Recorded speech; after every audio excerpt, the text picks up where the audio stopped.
SV Marathi subscribe करा आणि नवीन व्हिडिओची सूचना मिळवण्यासाठी बेल बटन दाबायला विसरू नका। हरि जय जय राम कृष्ण हरी, हरि जय जय राम कृष्ण हरी, जय जय राम कृष्ण हरी, जय जय राम कृष्ण हरी, जय जय राम कृष्ण हरी, जय जय राम कृष्ण हरी, जय जय राम कृष्ण हरी, जय जय राम हरी। रूप पाहता लोचनी सुख झाले हो साजनी, सुख झाले हो साजनी, सुख झाले हो साजनी। तो हा विठ्ठल बरवा, तो हा माधव बरवा, तो हा माधव बरवा, तो हा माधव बरवा, तो हा माधव बरवा, तो हा माधव बरवा। गौत सुकृतांची जोडी म्हणून विठ्ठली आवडी, म्हणून विठ्ठली आवडी, म्हणून विठ्ठली आवडी। तो हा विठ्ठल बरवा, तो हा माधव बरवा, तो हा विठ्ठल बरवा, तो हा माधव बरवा, तो हा माधव बरवा, तो हा माधव बरवा। सर्व सुखाचे आगर बाप रखुमादेवीवर, बाप रखुमादेवीवर, बाप रखुमादेवीवर। तो हा विठ्ठल बरवा, तो हा माधव बरवा, तो हा विठ्ठल बरवा, तो हा माधव बरवा, तो हा माधव बरवा, तो हा माधव बरवा।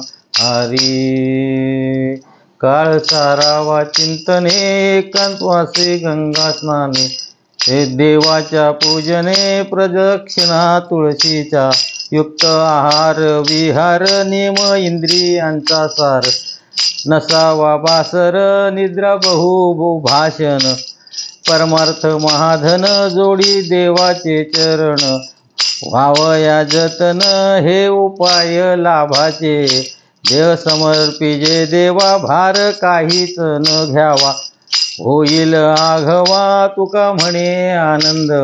काळ सारावा चिंतने, एकांतवासी गंगा स्नाने, देवाच्या पूजने प्रदक्षिणा तुळशीच्या।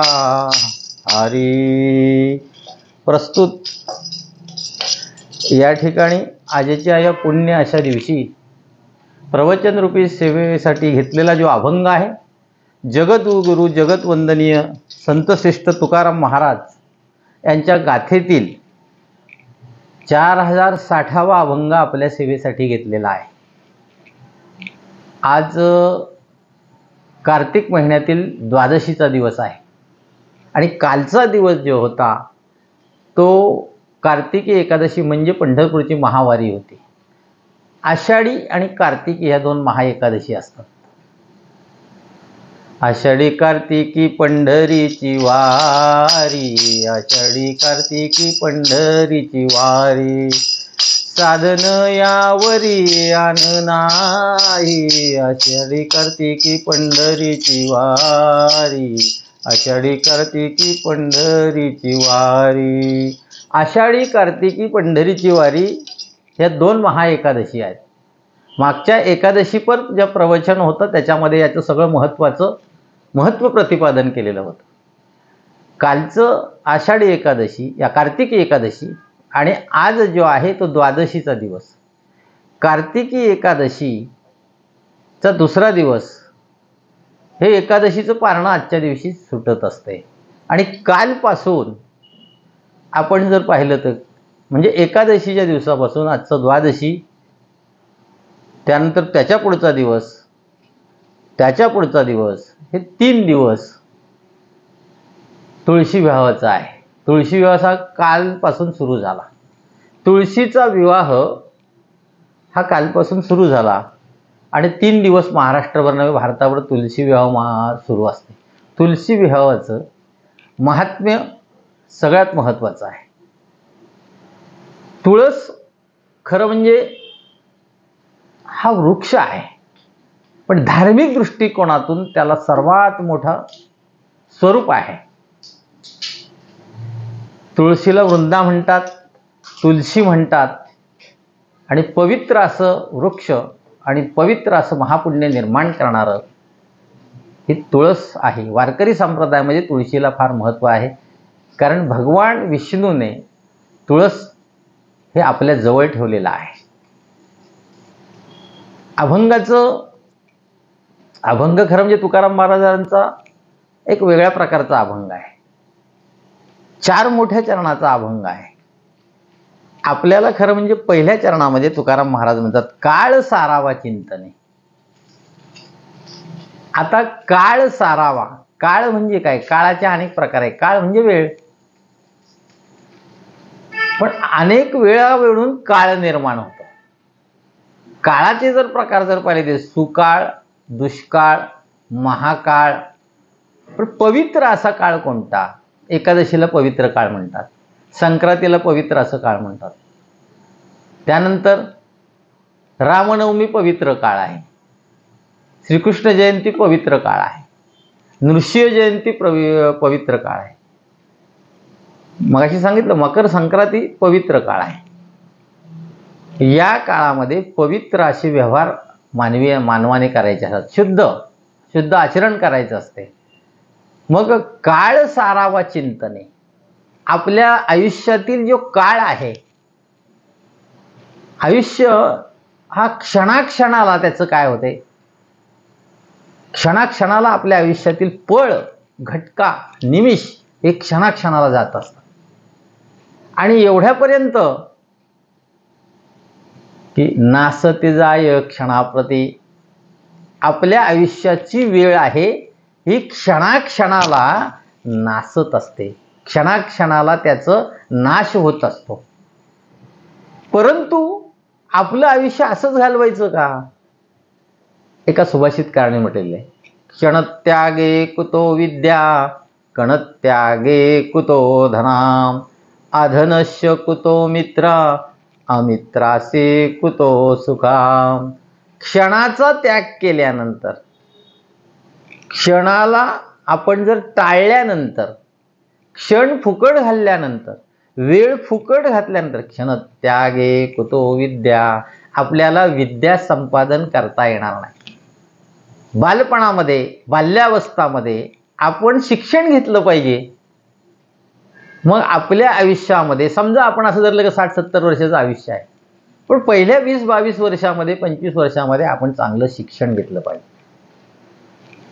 ती वेळ मात्र आपण फुकट घालवता कामा नये. क्षणत्यागे कुतो विद्या. क्षणाचा त्याग केल्यानंतर, वेळ वाया घालवल्यानंतर आपल्याला विद्या प्राप्त होणार नाही. सुभाषितकार म्हणतात, कणत्यागे कुतो धना.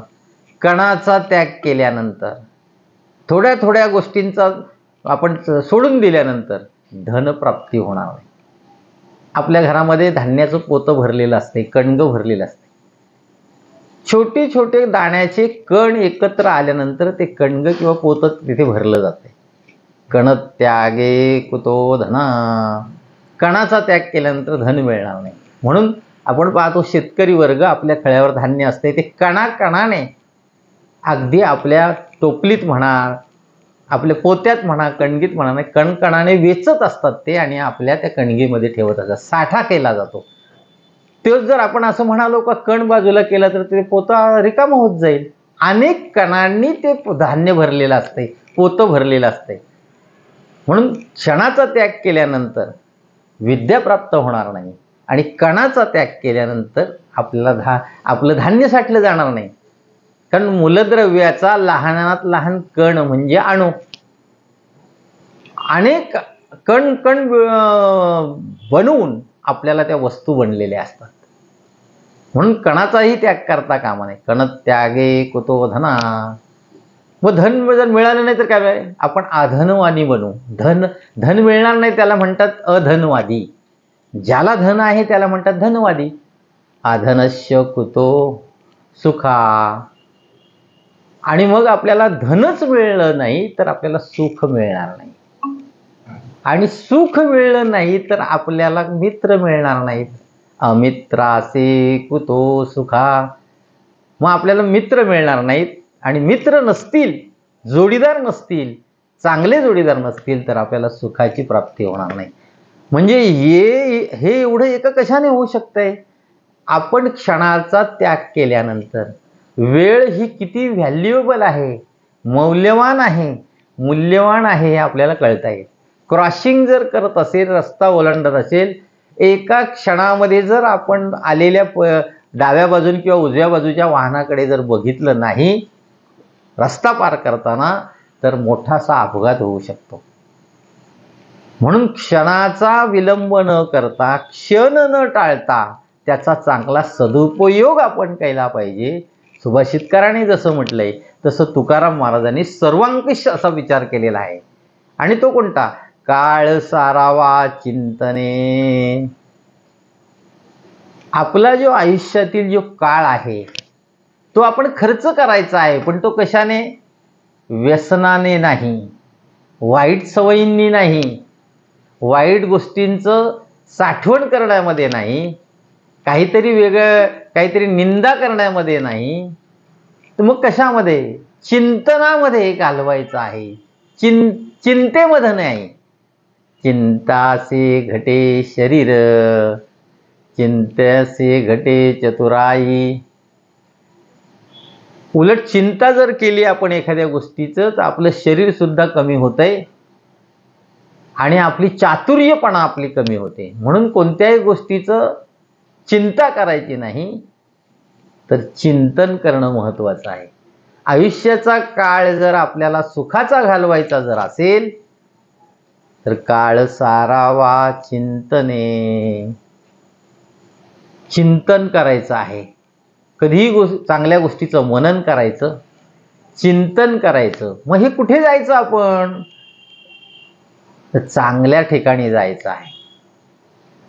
चांगल्या ठिकाणी आपण येणे सुखे रुचे एकांताचा वास, नाही गुणदोष अंगा लागे. एकांतामध्ये जायचं आहे आपण. एक शांत ठिकाणी आपण जायचं आहे.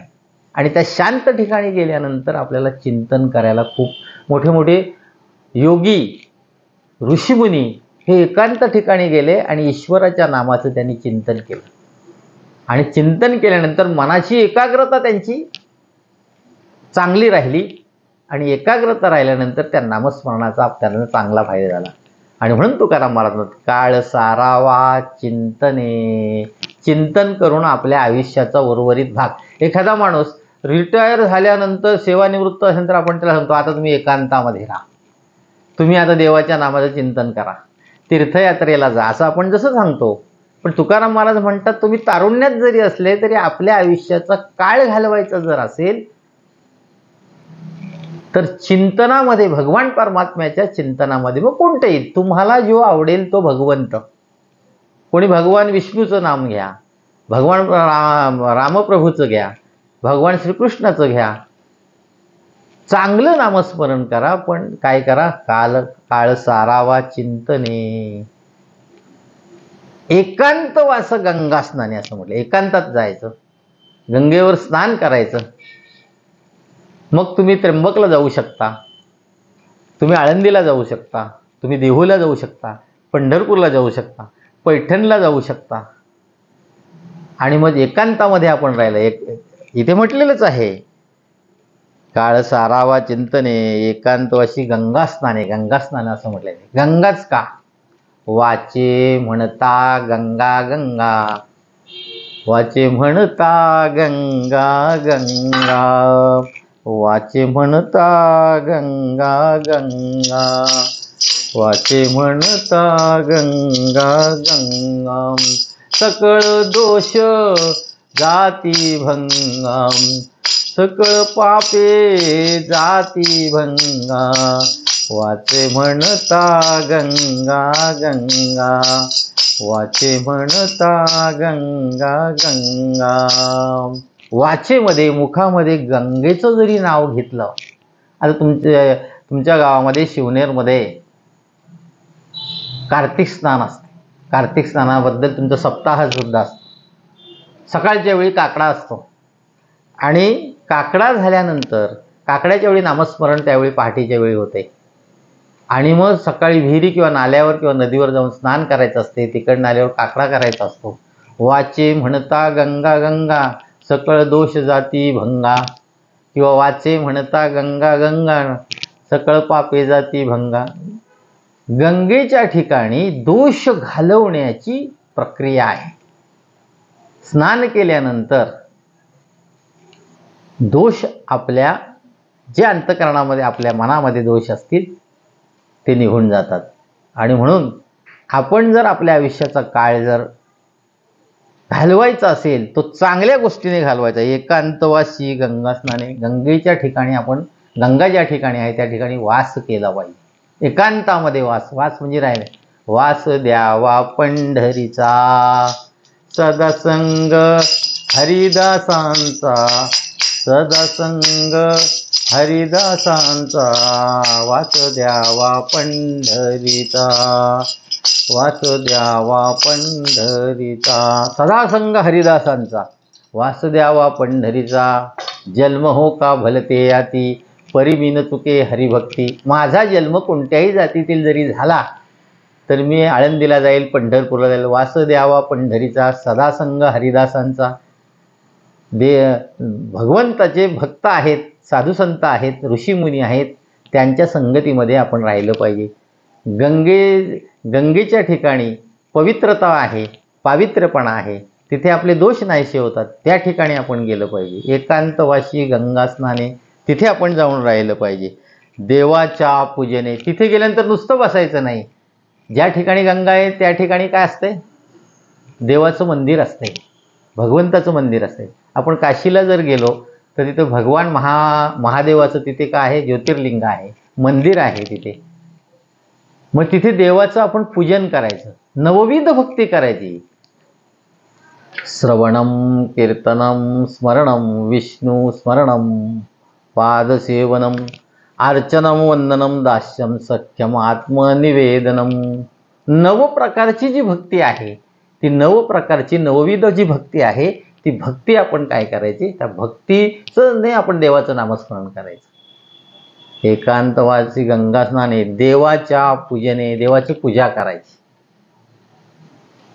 देवाची पूजा केल्यानंतर, देवाची प्रार्थना केल्यानंतर, देवाचं अर्चन केल्यानंतर, देवाचं वंदन केल्यानंतर, देवाची सख्यत्व केल्यानंतर, देवाचं दास्यत्व केल्यानंतर, देवाचं नामस्मरण केल्यानंतर, देवाचं कीर्तन केल्यानंतर, कीर्तन चांग होय अंग हरी रूप, होय अंग हरी रूप, होय अंग हरी रूप. कीर्तन चांग होय अंग हरी रूप, होय अंग हरी रूप, होय अंग हरी रूप. भगवंताचं नामस्मरण केलं, कीर्तन केलं तर काय होतंय? आपलं शरीरच आपलं हरिरूप होत आहे. हरिमुखी गाता, हरिमुखी गाता, हरपली चिंता, त्या नाही मागोता जन्म घेणे. हरी बोला, नाहीतरी व्यर्थ गलबला करू नये. भगवंताचं नामस्मरण करायचं, नाहीतर मग व्यर्थपणाने कशाला उगीच याची निंदा करायची, त्याला दोष द्यायचे, काहीतरी टाइमपास करायचा. हरी बोला, एकतर हरी बोला, देवाचं नामस्मरण, नाहीतरी आबोला, नाहीतर मग आबोला तरी राहिलं पाहिजे, बोललंच नाही पाहिजे. व्यर्थ गलबला करू नये असं नाथ महाराज म्हणतात. हरिमुखी गाता हरपली चिंता. देवाचं नामस्मरण आपल्या मुखामध्ये गेल्यानंतर आपलं हरपली चिंता, जी चिंता आहे ती चिंता नष्ट होऊन जाईल. आणि म्हणून काय इथे म्हटलेलं आहे, देवाच्या पूजेने, आपापल्या परीने आपलं इष्टदैवत असेल त्याचं पूजन करा. खरं म्हणजे स्वामी काजी गुरु भक्ती, पितृवचन सेवापती, पितृवचन सेवापती, पितृवचन सेवापती. हीच विष्णूची महापूजा, अनुभव नाही तुझ्या. तुकाराम महाराजांचा अभंग आहे. स्वामी काजी, आपल्याला आपल्या मालकाने दिलेलं काम करणं. मालक म्हणजे काय? कंपनी असेल त्याचा मालक, बँक असेल त्याचे मोठे मोठे साहेब. आपले जे कोणी मुख्य आहेत त्यांनी दिलेलं आपलं काम आहे, ते कामचुकारपणा न करता करणं, त्याला स्वामीचं काम म्हणतात. नाहीतर पगार घेतो ₹1,00,000 आणि काम काय नाही, काही करायचं नाही, त्याला अर्थ नाही. ज्याने आपल्याला आपल्या पोटासाठी दिलेलं आहे त्याची सेवा करणं हे महत्त्वाचं आहे. स्वामी काजी, गुरु भक्ती, गुरु असेल त्याची भक्ती करणं. पितृवचन, आई वडिलांची आपण काय केलं? वचन पाळलं पाहिजे, त्यांनी सांगितलेलं आपण केलं पाहिजे. सेवापती, पतीची सेवा केली पाहिजे. त्याचप्रमाणे पतीने देखील पत्नीकडे काय केलं पाहिजे? तिचे ज्या पद्धतीने आपल्याला तिला मदत करता येईल तसं पत्नीला मदत केलं पाहिजे. पितृवचन सेवापतीनं हीच विष्णूची महापूजा. देवाची पूजा कोणती आहे तर हीच विष्णूची. स्वामीचं काम, पितृवचन, आई वडील आजी आजोबा यांचं आपण ऐकायचं चांगल्या गोष्टी. पतीची सेवा पत्नीने आणि पत्नीचं काम जे आहे तिने जे काही सांगितलेलं आहे ते प्रामाणिकपणे आपण करणं. पितृवचन सेवापती हीच विष्णूची महापूजा. हे केल्यानंतर आपल्याला विष्णूची पूजा घडते. आणि म्हणून देवाचं पूजन करा. भगवान परमात्मा राम हा विष्णूची पूजा करायची आणि भगवान विष्णू रामाची पूजा, भगवान विष्णू सदाशिवाची पूजा करायची. राम सदाशिवाची म्हणजे शंकराची पूजा करतात. राम पूजी सदाशिव, शिव पूजी यदुनाथ, राम पूजी सदाशिव. भगवान परमात्मा राम प्रभू शंकराची पूजा करायची आणि भगवान शंकर रामाची पूजा करायची. बघा, देव सुद्धा देवांमध्ये आपापल्यामध्ये ते पूजा करत. मनामध्ये आपण देव आहोत असं कधीच आणत नसेल. भगवान रामाने सुद्धा देवीची पूजा केली. मागच्या प्रवचनात आपण सांगितलं. म्हणजे आपल्यापेक्षा इतरही श्रेष्ठ आहेत हे आपल्या मनामध्ये आपण काय केलं पाहिजे, जाणलं पाहिजे. मीच या जगाचा श्रेष्ठ आहे हे आपण मानता कामा नये. आपल्याही पेक्षा जगामध्ये श्रेष्ठ आहेत याचं भान आपण मनामध्ये ठेवलं पाहिजे. आणि म्हणून देवाच्या पूजने प्रदक्षिणा तुळशीच्या. आणि मग काय केलं पाहिजे, भगवान विष्णू एवढीच भगवान विष्णूने कोणाला मान दिलेला आहे, तुळशीला मान दिलेला आहे. प्रदक्षिणा तुळशीच्या. प्रदक्षिणा आरती ह्या गोष्टी काही महत्त्वाच्या आहेत. आपण एखाद्या मंदिराला गेलो तर गाभाऱ्याभोवती आपण प्रदक्षिणा घालतो. देवाची पूजा झाल्यानंतर आरती म्हणतो. घालीन लोटांगण वंदीन चरणम, डोळ्यानं पाहिन रूप तुझे, प्रेमे आलिंगन. आपण असं म्हणतो की नाही, घालीन लोटांगण.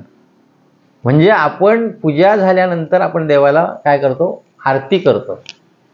त्यात पण प्रदक्षिणा मंदिराच्या भोवती किंवा त्या गाभाऱ्याभोवती प्रदक्षिणा आपण करतो. धन्य धन्य हे प्रदक्षिणा सद्गुरुरायाची, झाली स्वरा सुरवरा विमान उतरायाची.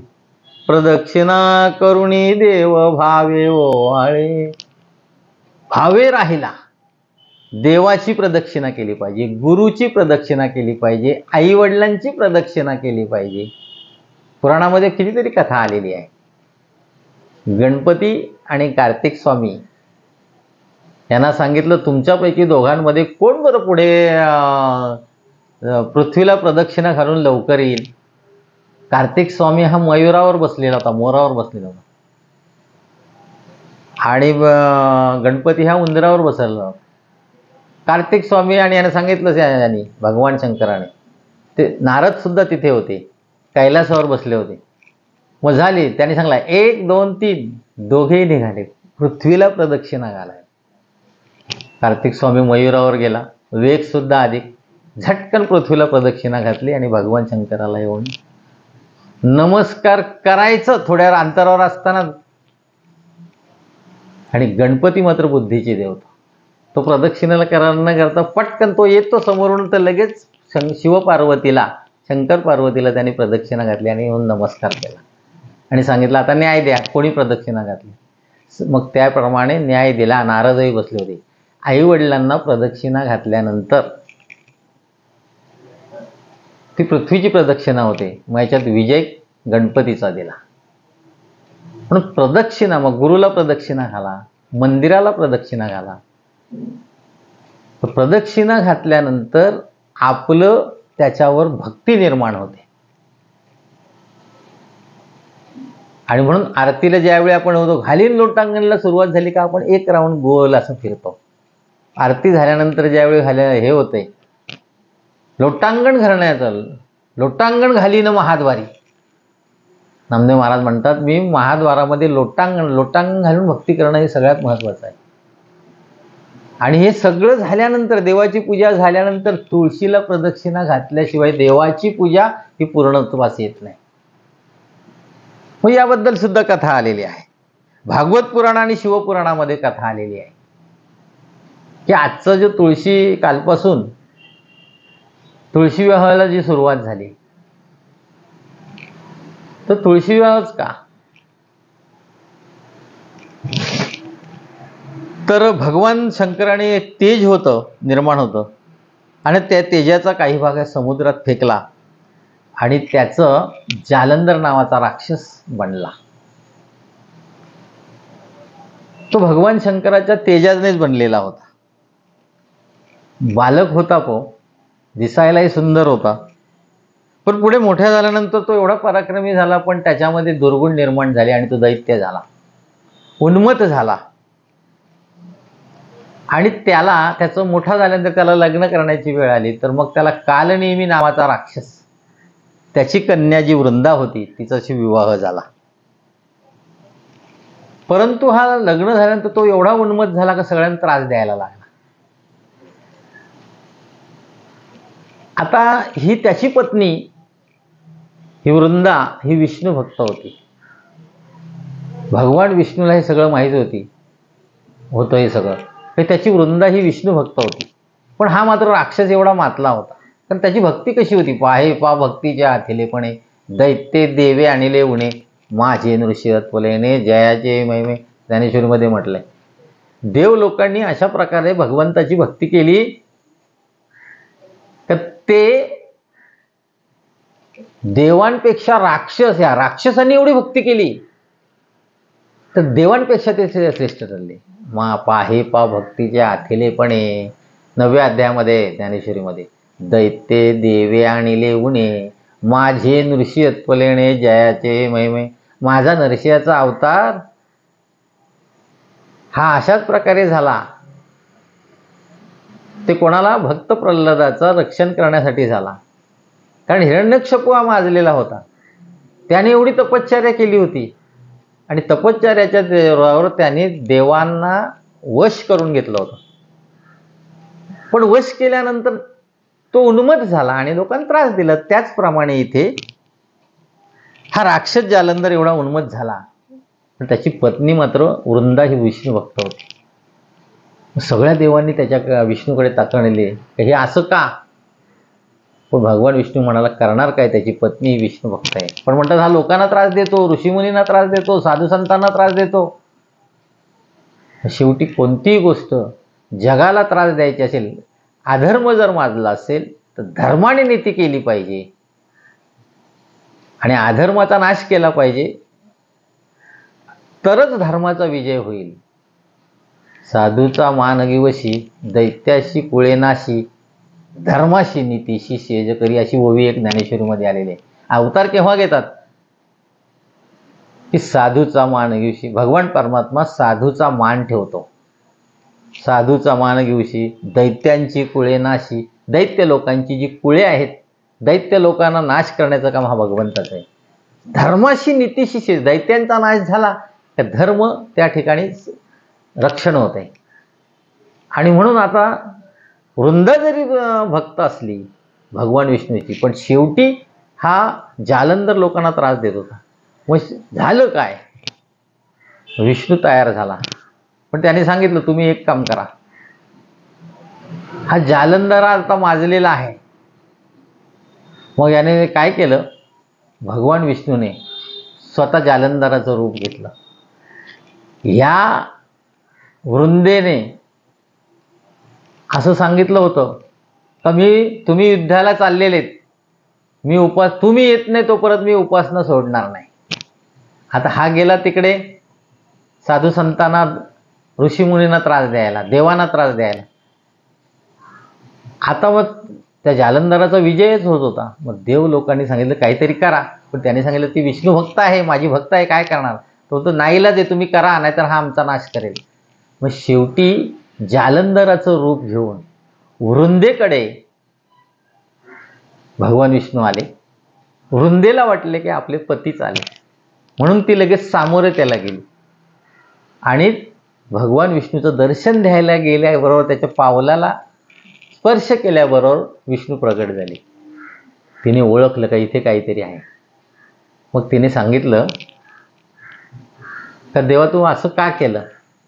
मग त्याने तो सगळा प्रकार सांगितला. इकडे वृंदेने विष्णूच्या चरणाला स्पर्श केल्याबरोबर देवलोकांनी त्याला काय केलं, तिकडे जालंधराला ठार केलं. जालंधर ठार झाला, वृंदेला बातमी समजली.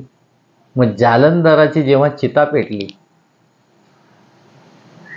पण तिने एक काम केलं, माझ्या पतीला तू हे केलेलं आहेस ना तुझ्यामुळं, तर तुला मी शाप देईन. वृंदेने भगवान विष्णूला शाप दिला. वृंदा म्हणजे तुळसच, तुळशीचंच रूप. शाप दिला. तो शाप कोणता दिला, तर तू त्या ठिकाणी शालिग्राम म्हणजे शिळा होऊन पडशील. मग देवांच्या पत्नी आल्या आता आणि ती वृंदेकडे आल्या, पाया पडू लागल्या का आमच्या पतीला तू दगड बनवतेस. मग तिने पाहिलं, मग तू त्यांची भक्त कशी. मग तिने तो शाप मागे घेतला. जालंधराला याला देवाला दिलेला शाप तो मागे घेतला. आणि मग त्यांनी सांगितलं, देवाने सांगितलं की ज्या ज्यावेळी माझी पूजा होईल त्यावेळी लोक तुझी पूजा करतील. भगवान विष्णू सांगितलं, कोणतीही पूजा करताना तुळशीची, देवाची पूजा करत असताना तुळशीची पूजा जर केली नाही तर ते पूर्ण होत नाही. म्हणून आपल्याकडे पूजा झाल्यानंतर तुळशीकडे ते पाणी न्यायचं, तुळशीवर ते पाणी घालायचं आणि तुळशीला नमस्कार केल्यानंतर ते काय होतंय, ती पूजा पूर्ण होते. म्हणून घराच्या भोवती तुळशीचं वृंदावन असते, तुळस लावलेली असते. पूजा झाल्यानंतर ते पाणी टाकल्यानंतर नमस्कार केल्याशिवाय पूजा पूर्ण होत नाही. म्हणून प्रदक्षिणा तुळशीच्या असं म्हटलेलं आहे, ही कथा आलेली आहे. मग तेव्हापासून देव हा शालिग्राम आहे. तुळशी, देव हा शालिग्राम म्हणजे काय, दगड आहे. त्या दगडाचं आणि तुळशीचं, त्या शालिग्रामाची आणि तुळशीची तिथून विवाह करण्याची पद्धत आहे. आणि कार्तिक महिन्यामध्ये एकादशीपासून तर 3 दिवस पुढे तुळशी विवाह होत असतो. आणि हिंदू पंचांगानुसार तुळशी विवाह झाल्याशिवाय इतर विवाह हे पूर्ण होत नाहीत. विवाह कोणी करत नाहीत. आताचा काळ फार वेगळा आहे, पण पूर्वीपासून चालत आलेला आहे. कोणते पंचांग पासे विवाह जमवायचा असेल, लग्न जमवायचं असेल, साखरपुडा जमवायचा असेल तर तुळशी विवाह झाल्याशिवाय जमवत नाहीत. तेव्हापासून आणि वृंदा हे भगवान विष्णूची त्या ठिकाणी पत्नी म्हणून तिचं लग्न लावलं जातंय. तो 1 दिवस, ते 3 दिवस तो तुळशी विवाह असतो. म्हणून प्रदक्षिणा तुळशीच्या, तुळशी विवाह कालपासून सुरू झालेला आहे. 2 दिवस तो विवाह सोहळा राहील. महाराष्ट्रामध्ये नव्हे तर भारतभर अगदी भगवान विष्णूचं म्हणजे श्रीकृष्णाचं आणि त्या ठिकाणी ते लग्न लावलं जाईल. भगवान विष्णू आणि तुळशीचं त्या ठिकाणी लग्न लावलं जाईल. अशा प्रकारचा हा तुळशी विवाह समारंभ कालपासून सुरू झालेला आहे. अभंगामध्ये असं म्हटलेलं आहे, काळ सारावा चिंतने एकांत वशी गंगा स्नाने, देवाच्या पूजेने प्रदक्षिणा तुळशीच्या.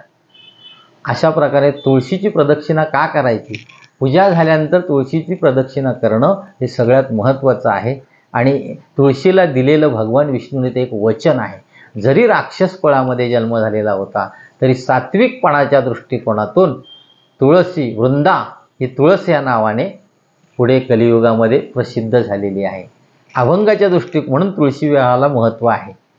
आज जर आपण पाहिलं, तुळशीचं पानसुद्धा किती पवित्र आहे. खोकला झाल्यानंतर सुद्धा तुळशीचं पान जर आपण खाल्ली 2-3 पाळं खाली तरी घसा खवखवत नाही, खोकला होत नाही. त्याचप्रमाणे अंगाला जर त्वचा रोग झाला तर तुळशीच्या या पानांचा रस काढला तो अंगाला लावल्यानंतर सुद्धा आपल्या शरीराचा कंड हा निघून जातो. खोकला झाल्यानंतर सुद्धा खोकला निघून जातो आणि एक पवित्रपणा येते.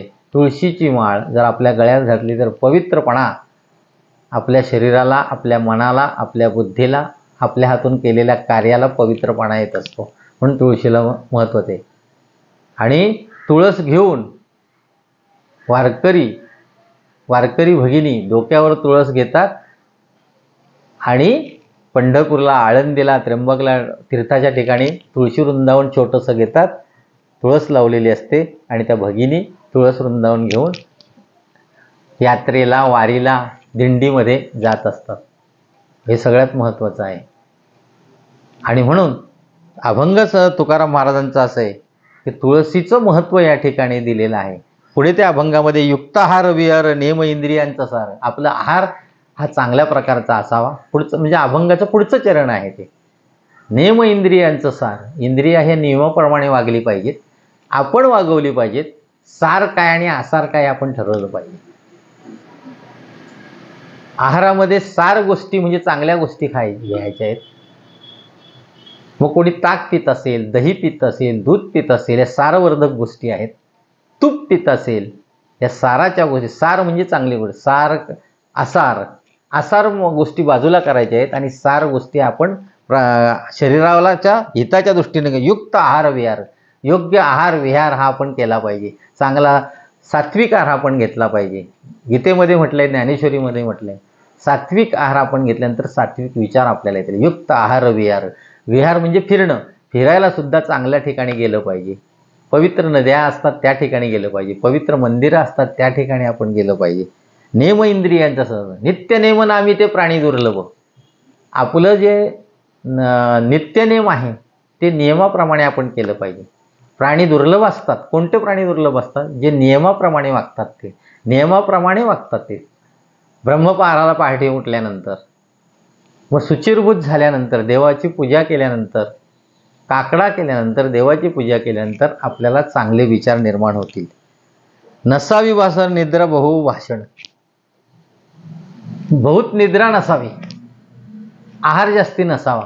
भाषण सुद्धा मितभाषी असावं. बोलावं तर काहीतरी बोलायचं असं नाही. बकाळपणाने कोणती गोष्ट बोलायची नाही. चांगल्या गोष्टी बोलल्या. साच्या आणि मवाळ मितळे आणि शीतल शब्द जैसे कळलेलं अमृताचे. खरं बोललं पाहिजे, मवाळ बोललं पाहिजे, शांतपणे बोललं पाहिजे. शब्द जैसे कळलेलं अमृताचे सारखे शब्द आपण त्या ठिकाणी बोलले पाहिजेत. आणि एक मनात ठेवायला पाहिजे, परमार्थ हा महाधन आहे. धन कमवणी कोटी सवेने रे लंगोटी. परमार्थ हेच धन आहे आपल्याला. आणि ते आपण योग्य प्रकारे आम्हा धन पांडुरंग आणि अभंग सरेना. आमचं धन म्हणजे पंढरीचा पांडुरंग आहे. तो अभंग सारणार नाही कधी. हे मनात आम्ही ठेवलं पाहिजे. जोडी देवाचे चरण. देवाचं चरण हे आम्ही जोडलं पाहिजे. समाधानाने जोडलं पाहिजे. देवाच्या चरणावर गेलं पाहिजे. साधू संतांचं चरण स्पर्श केला पाहिजे. आईवडिलांचं चरण स्पर्श केला पाहिजे. अभिवादन शिलस्य नित्यमृद्ध पशविना चत्वारी तस्य वर्धयन्ति आयुर्विद्या यशबलम. आपल्याला आयुष्य मिळेल, विद्या मिळेल, यश मिळेल, बळ मिळेल. हे 4 गुण मिळतील. आपण जर वयोवृद्धांचं जर आपण दर्शन घेतलं तर 4 प्रकारचे गुण मिळतात. उपनिषदांमध्ये सांगितलं आहे. आयुर्विद्या यश आणि बळ. अभिवादन शिलस्य. वयोवृद्धांचं दर्शन घेतल्यानंतर आयुष्य वाढते, विद्या प्राप्त होते, यश मिळते आणि बळ प्राप्ती आपल्याला होते. आणि म्हटलेलं आहे जोडी देवाची चरण व्हावया जतन हे उपाय लाभायचे. हेच आपण जतन केलं पाहिजे. करोनी जतन करोनी जतन कोणा कामा आले धन आले धन. जतन करून धन ठेवून धन साठवून ते कोणाला कामा येतील? ते आपल्याला उपयोगाचं नाही. आणि म्हणून इथे काय म्हटलेलं आहे की व्हावया जतन. आम्ही जतन केलं पाहिजे, पण नामस्मरण जतन केलं पाहिजे. आम्ही ज्ञान जतन केलं पाहिजे. आणि पुढे म्हटलेलं आहे हे उपाय लाभायचे. आपलं लाभ आहे. नामस्मरण घ्या, वयोवृद्धांचं दर्शन घ्या. हे लाभाचे उपाय आहेत. हे फायद्याचे उपाय आहेत. देह समर्पिजे देवा. आपला देह, आपलं शरीर हे देवाला अर्पण करायचं. ज्याचं होतं त्याने नेलं, ते त्याचंच आहे. आपलं शरीर हे त्याचं आहे. त्याच्या उपयोगासाठी आणा. आपल्याला मुख दिलेलं आहे, चांगलं नामस्मरण करा. आपल्याला हात दिलाय, त्याच्या देवाचं भजन करा. हाताने टाळी वाजवा. टाळी वाजवावी, गुढी उभारावी, वाटती चालावी पंढरीची. आपल्याला पाय दिलेले आहेत, तर पायी आपण देवाच्या मंदिरापर्यंत जा. म्हणून इथे म्हटले देह समर्पित देवा. आपलं शरीर हे देवाला समर्पण केलं पाहिजे. भार काहीच न घ्यावा. हे सगळं करत असताना त्याचा भार काही घ्यायचा नाही. म्हणजे त्याचा फायदा आपण काही नाही घ्यायचा. फायद्यासाठी देवाची पूजा करायची नाही. फायद्यासाठी तीर्थयात्रेला जायचं नाही. फायद्यासाठी नामस्मरण करायचं नाही. आपण जगाच्या कल्याणा संतांच्या विभूती देह कष्टविती परोपकारे. जगाच्या कल्याणासाठी आपण हे सगळं केलं पाहिजे. आणि मग असं जर आपण केलं तर तुकाराम महाराज शेवटी काय म्हणतात, होईल आघवा तुका म्हणे आनंद. तुकाराम महाराज म्हणतात आपल्याला सगळा आनंद प्राप्त होईल असं केलं तर. आपल्याला आनंद निर्माण होईल. म्हणजे कोणत्याही लाभाची गोष्ट आपण फायदा व्हावा म्हणून आपण सेवा करायची नाही, पुण्य व्हावं म्हणून आपण पूजा घालायची नाही, पैसा मिळेल म्हणून पूजा घालायची नाही. चांगले लक्षणं, चांगली मूल्य आपल्याला मिळतील, समाजाला सुद्धा चांगलं देऊ म्हणून आपण चांगलं वागलं पाहिजे. आपण आनंदित राहायचं आणि जगालाही आनंद निर्माण करण्याचं. म्हणून तर माऊली ज्ञानोबारायांनी काय केलं, आता विश्वात्मके देवे येणे वाग्य दे तुझ्यावे, तोषोनी मज द्यावे पसायदान. त्यांनी जगाच्या कल्याणासाठी पसायदान मागितलेलं आहे. आणि म्हणून काही कवी सुद्धा म्हणतात ना, आनंदी आनंद गडे, जिकडे तिकडे चोहीकडे, वरती खाली मोद घडे. म्हणजे चोहीकडे आनंद जेव्हा होईल तेव्हा आपल्याला आनंद होईल. अवघाची संसार सुखाचा करीन, आनंदे भरीन तिन्ही लोकी. ज्ञानेश्वर महाराजांनी प्रतिज्ञा केली, जगाचा संसार मी सुखाचा करेल आणि जगामध्ये आनंद भरेल, असा मी परमार्थ करेल, असा मी वागेल, असं माऊली ज्ञानोबारायांनी सांगितलेलं आहे. अवघेची त्रैलोक्य आनंदचे आता चरणी जगन्नाथ चित्त ठेले. त्याने बघा, अवघीची त्रैलोक्यामध्ये आनंद निर्माण झाला. अवघीची त्रैलोक्य आनंदचे आता चरणी जगन्नाथ चित्त ठेले. देवाच्या चरणावर जर चित्त एकरूप राहिलं तर त्रैलोक्यातला आनंद मिळाल्याशिवाय राहणार नाही. माय जगन्नाथ बाप जगन्नाथ, अनाथाचा नाथ पांडुरंग. म्हणून आनंद जर निर्माण व्हायचा असेल तर आपण आनंदाने झालं पाहिजे, तर दुसऱ्याला आपण आनंद देऊ. दुसऱ्याचं सुख घेऊन आनंद मिळणं, याच्यात सुख कधीच मिळणार नाही. आणि म्हणून जाता जाता एवढीच एक गोष्ट या ठिकाणी आपल्याला करता येईल. आज तुळशी विवाह होता. तुळशी विवाहाच्या दृष्टीने तुळशीचं महत्त्व कसं आहे, प्रत्येक भारतीयाच्या, प्रत्येक हिंदू कुटुंबाच्या दरवाजाच्या पुढे तुळशी वृंदावन का असते, ही पूर्वीची आमची ऋषीमुनींपासून असलेली आमची कल्पना आहे. तुळशीचा वृक्ष, त्याचं जे मंजुळं, त्याचा जो हवा तिकडनं आली, ती शुद्ध हवा असेल, ती शरीराला चांगली राहते. पावित्र्यता हा गुण तिथे असतो आणि तुळशीला वृंदा म्हणतात. आणि म्हणून तुळशी विवाहाच्या दृष्टिकोनातून ही झालेली जी प्रवचनाची सेवा आहे, इथूनच भारतीय संस्कृती जी अशा प्रकारची आहे, का तुळशी विवाहाला प्रारंभ झाला का विवाहाला प्रारंभ होतो. लग्न समारंभांना सुरुवात ही तुळशी विवाहापासून होते. ती कालची एकादशी कार्तिकी आणि आज द्वादशी, परवा, हे 3 दिवस तो विवाह सोहळा राहतो.